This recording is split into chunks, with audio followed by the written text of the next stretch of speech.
just crazy to do that. But of course, how people react is different. And what we saw today, it appears, is people that are willing to take on attackers, were willing to wrestle them to the ground. It wasn't just one; it was It would need to be more than one. It would need to be more than one. But you know, even more impressive actually, they were relying on someone that appeared to have explosives. And you know, the police were so concerned that at the moment the area was cleared, they shot him. So impressive stuff from the members of the public. Yeah. Do you read anything into the fact it was a hoax fest? Does that make it less likely that he was part of a really organised cell?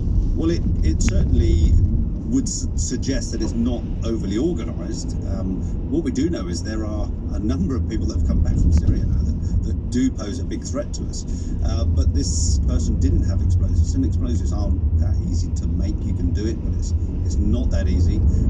But it does appear that he wanted people to be frightened or fear that he had explosives, which would give him more of a killing zone, Because killing time. People would be less likely to take it. Yes, exactly. Chris Phillips, thanks for joining us on this day.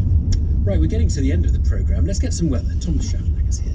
Yeah, it's turned cold outside. Certainly a real nip in the air this evening right across the country. Yesterday we had very different weather. It was overcast, we had outbreaks of rain. This evening skies are clear and we're in for a real frost tonight. In fact, temperatures in some parts of rural Scotland tonight might dip down to -7 degrees Celsius, so very chilly indeed, and widely really across much of the UK it'll be around -3 or 4 degrees early on Saturday morning. On top of that, we're watching out for some fog. It should develop later on in the night across parts of the Midlands, Lincolnshire,